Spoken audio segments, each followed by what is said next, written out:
नमस्कार, Sunaina kids and किचनमध्ये तुमचे स्वागत आहे। आज आपण अगदी झटपट होणारे वांग्याचे भरीत बनवणार आहोत। वांग्यासोबत जर तुम्ही चपाती किंवा भाकरी खाणार असाल तर तुमचे पोट अजिबात भरणार नाही। तुम्हाला हे वांगे आणखीनच खावेसे वाटेल। एवढे हे वांग्याचे भरीत चवीला अप्रतिम तयार होते।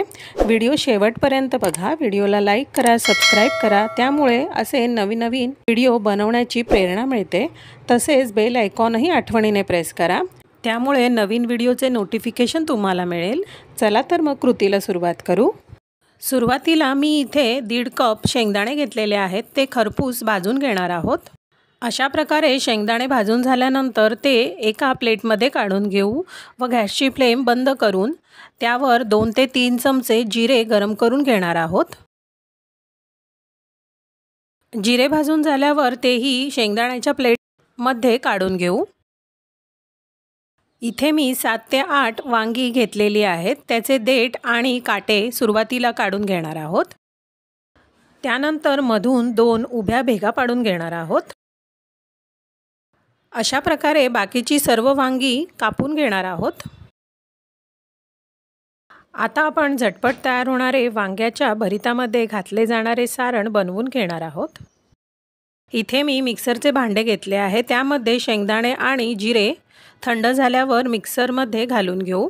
त्यानंतर पाव चमचा हिंग, 1.5 ते 2 चमचे तिखट, चवीप्रमाणे मीठ व इथे मी कच्च्या कैरीचा वापर केलेला आहे। तुम्ही इथे लिंबाचा किंवा कोकम आगळाचाही वापर करून घेऊ शकता। त्यानंतर पाव चमचा गरम मसाला घातल्यानंतर मिक्सरमध्ये बारीक करून घेणार आहोत। बारीक करून घेतलेले सारण एका प्लेटमध्ये काढून घेऊ व त्यावर अर्धी वाटी बारीक कापून घेतलेली कोथिंबीर मिक्स करून घेणार आहोत।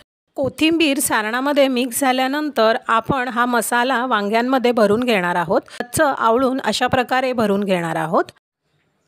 अशा प्रकारे बाकीच्या वांग्यांमध्येही मसाला भरून घेऊ। आता आपल्या संपूर्ण वांग्यांमध्ये मसाला भरून झालेला आहे। एका कढईमध्ये आपण 1 मोठा चमचा तेल गरम करून घेणार आहोत व त्यावर भरलेली वांगी वाफेवर शिजवून घेणार आहोत। इथे आपण पाण्याचा वापर न करता ही वांगी तयार करून घेणार आहोत व उरलेले सारण आपण यावर घालून घेणार आहोत। गॅसची फ्लेम स्लो करून झाकण ठेवून ही वांगी शिजवून घेऊ। 7 ते 8 मिनिटांनंतर झाकण काढून ही वांगी बाजू बदलून परतवून घेणार आहोत। अशा प्रकारे सर्व साईडने वांगी शिजवून घेणार आहोत। वांगे शिजताना मी ताटावर थोडेसे पाणी घातलेले होते, जेणेकरून आपली वांगी तळाला चिटकणार नाहीत। अशा प्रकारे झटपट होणारे आणि चवीला अप्रतिम असे वांग्याचे भरीत आज आपण बनवलेले आहे। हे तुम्ही नक्की करून बघा, तुम्हालाही खूप आवडेल। ज्यांनी कोणी व्हिडिओला लाईक आणि सबस्क्राइब केले नसेल त्यांनी लवकरात लवकर व्हिडिओला लाईक आणि सबस्क्राइब करा, त्यामुळे अशा प्रकारचे नवनवीन व्हिडिओज तुम्हाला बघता येतील। आता आपली भरलेली वांगी तयार झालेली आहे। ही भरलेली वांगी चवीलाही खूप छान लागतात, तुम्ही नक्की करून बघा। अशा प्रकारे तुमचा वेळ वाचवणारी आणि झटपट तयार होणारी वांगी आज आपण बनवलेली आहे। तुम्ही हा व्हिडिओ जास्तीत जास्त लोकांपर्यंत शेअर करा आणि आजची रेसिपी तुम्हाला कशी वाटली हे मला नक्की कमेंटमध्ये सांगा। पुन्हा भेटू अशा छान छान रेसिपीज घेऊन।